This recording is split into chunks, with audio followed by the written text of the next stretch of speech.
हम मनोरंजन करने नहीं आए। मनोरंजन के बहुत साधन हैं।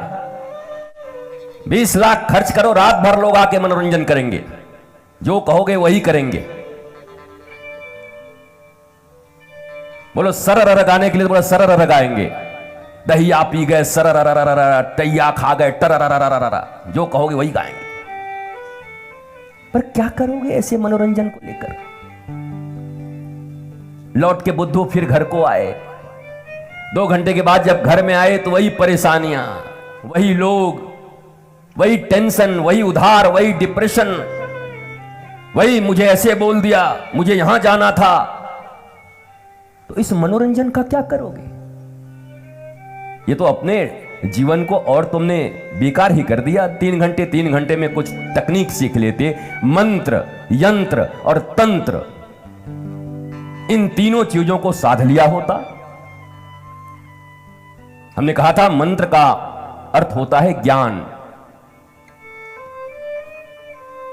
पर ज्ञान को भी यंत्र बनाना पड़ता है। नॉलेज हुआ तो यंत्र बना, एक से एक डेवलपमेंट हुआ। और उस यंत्र का ठीक ठीक प्रयोग कर सके उसे तंत्र कहते हैं।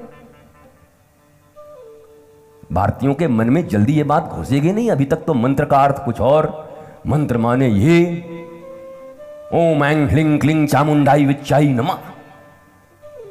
ये बाबा तो बड़ा खतरनाक है, कह रहा है कि मंत्र का अर्थ होता है नॉलेज।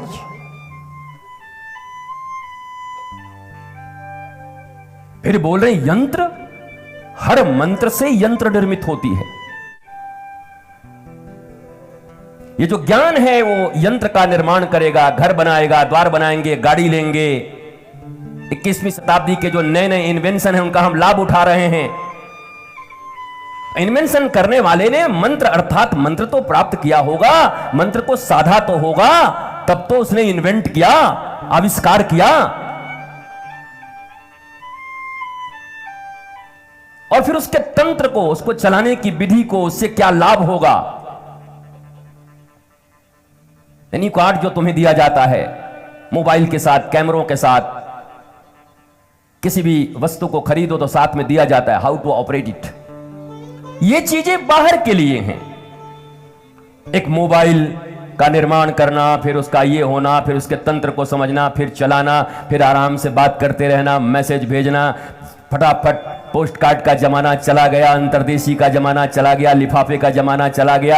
एक एक सेकंड में अपनी सारी चीजें बात हो जाती हैं, मामला बन जाता है। चलो भैया बढ़िया, किसी ने मंत्र सिद्ध किया, उसने यंत्र बनाया, हमने भी तंत्र को सीख लिया, अब हमें आराम हो रहा है, अब हम थोड़ा जल्दी जल्दी काम कर पा रहे हैं। इतना तक तो समझ आपकी आती है, मुझे भी समझ में आती है। पर एक बेसिक भूल जो सारी दुनिया कर रही है और जिसका कारण केवल और केवल आध्यात्मिक ज्ञान का अभाव, अर्थात आंतरिक मंत्र, आंतरिक यंत्र और आंतरिक तंत्र का अभाव है। मैंने पहले दिन कहा था कि जो आदमी भोगने वाला है, यूजर है, यूजर, यूज करने वाला, वो आदमी बुद्धू है। चीजें तो उसने बहुत बना ली, पर यूज करने वाला बुद्धू है, बुद्ध नहीं है। और ये जितनी विसंगतियां देख रहे हो, दुख देख रहे हो, युद्ध देख रहे हो, तकलीफें देख रहे हो, डिप्रेशन देख रहे हो, हाय हाय देख रहे हो, ये छोटा सा बात अगर समझ जाए यूनेस्को, यूएनओ, और न समझे तो मत समझे। सदा से भारत ही विश्व गुरु रहा है। अगर भारत समझ जाए तो एक बार पुनः भारत पूरी दुनिया को लीड करने के योग्य हो जाएगा। लेकिन तभी होगा जब इस चीज को समझेगा, इसके बिना नहीं होगा। तुम तो आज रसिया से पीछे हो, चाइना से पीछे हो, जर्मनी की टेक्नोलॉजी से भी पीछे हो। टेक्नोलॉजी में तुम आगे नहीं हो। बहुत काम हो रहा है, काफी क्षेत्रों में काम हो रहा है, पर आज भी तो पीछे ही हो ना। कई बात के विश्व गुरु, एक्सटर्नल टेक्नोलॉजी में भी तुम विश्व गुरु नहीं हो, इकोनॉमी में भी तुम विश्व गुरु नहीं हो, और EQ and SQ spiritual question. उस आध्यात्मिकता में भी तुम विश्व गुरु नहीं हो। अब वृंदावन में हमारे आओगे तो देखकर आश्चर्यचकित हो जाओगे कि भारतीयों से ज्यादा विदेशी लोग आकर के रहते हैं, धोती कुर्ता पहन करके अहोरात्रि 3 बजे 2 बजे उठ करके वृंदावन की परिक्रमा लगा रहे हैं, गीता का पाठ कर रहे हैं, चंदन टीके लगा रहे हैं, आध्यात्मिक अनुसंधान कर रहे हैं, और हम भारतीय 12 बजे तक टांग फैला के सो रहे हैं। तो जिस आध्यात्मिक ज्ञान के कारण तुम कभी विश्व गुरु बने थे, वह आध्यात्मिकता भी तुम्हारे भीतर में केवल 80,000 कर्म कांडों के श्लोक तक, उपासना तक तुम पहुंच नहीं पाए। उपासना का अर्थ होता है उपासन। मुख्यमंत्री और उप मुख्यमंत्री, उप माने उनके बहुत करीब, उपासन दैट मीन्स उपासना। कहते हैं ना उपासना की विधि क्या है, हनुमान जी के उपासना की विधि क्या है, सरस्वती की उपासना की विधि क्या है, गुरु जी के उपासना की विधि क्या है, काली मां के उपासना की विधि क्या है। उपासना शब्द को ही तो पहले समझ लो, विधि क्या आप पूछ रहे हो। ये इंग्लिश पढ़ने वाले ना हिंदी समझे ना इंग्लिश समझे, संस्कृत तो समझते ही नहीं। भाषा के प्रति थोड़ा संवेदनशील भारतीयों को होना पड़ेगा। कई बार हमने कहा कि इंग्लैंड में जन्म लेने वाला कोई बच्चा अगर शुद्ध हिंदी नहीं बोलता तो उसके लिए शर्म का विषय नहीं है, लज्जा का विषय नहीं है, क्योंकि उसका मदर टंग इंग्लिश है। वो इंग्लिश ठीक बोलता है, हिंदी तो खराब बोलेगा। हे मैन, कहां जाता कहां आता है, क्या करता है, क्योंकि उसकी भाषा हिंदी नहीं है, उसकी भाषा मराठी नहीं है, उसकी भाषा तमिल नहीं है, उसकी भाषा उड़िया नहीं है, बांग्ला नहीं है, मलयालम नहीं है, तेलुगु नहीं है।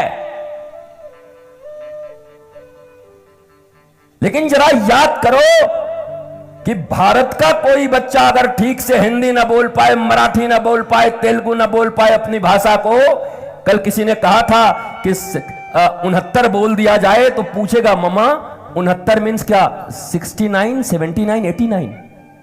उसको पता नहीं 69 क्या होता है। 69, 70, 71, 72, 73 और उल्टी गिनती तो छोड़ ही दो।